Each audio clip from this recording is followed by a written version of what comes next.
Hey everyone. Well, years ago, you may have saw this video that I put out on cold immersion. And it was actually the middle of the winter, living up in British Columbia at the time. And I used to try to jump into the lake whenever I could. I was following the Wim Hof method, which is a certain practice of cold exposure and then breathing. And whenever I had the opportunity to do so, I would get into cold water. Now, that is not a practical thing for most people, okay? And really, it can be intense too if you're not used to that type of stress on your body.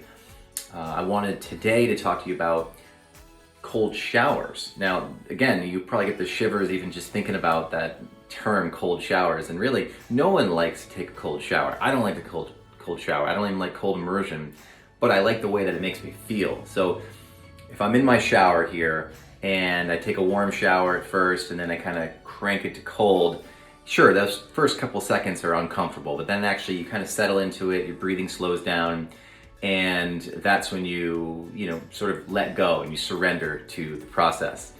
Now the question is why? Why would I be doing this? Why would I be talking to you today about cold showers? Well, the research isn't great on it, okay? Because we kind of have to extrapolate data from cold immersion, cold water swimming, cold plunges. Nothing's really been done on cold showers per se, although there has been some research.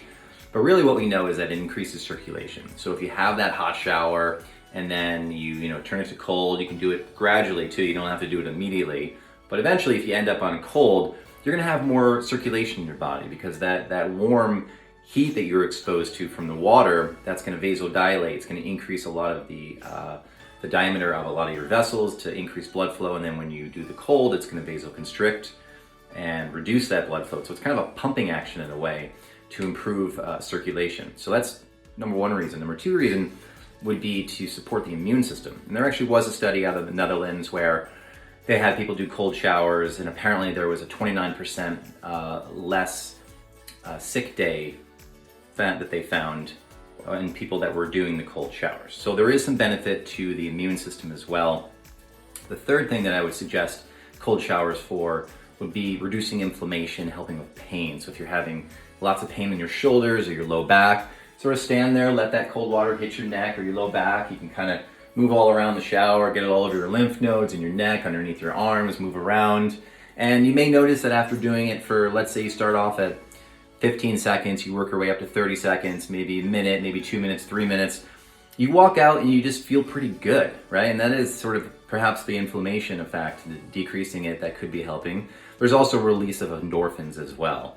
These feel-good, hormones and such, these neurotransmitters that get released when you do cold immersion, because it is a stress on the body when you do it.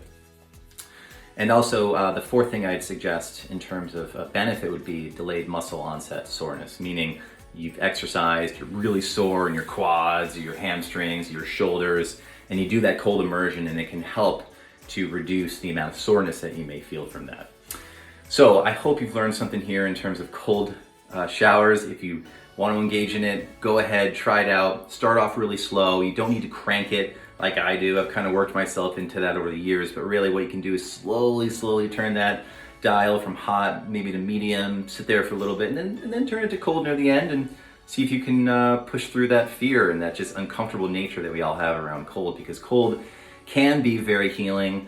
It can be very therapeutic, and I try to do it on a daily basis. If I don't do a cold shower, I'll try to jump in the lake, get a cold immersion, cold swimming, whatever it is, to get that cold exposure, because in medicine we do use cold a lot, and when you combine it with hot and cold, you tend to get a greater benefit. All right, I'll talk to you soon.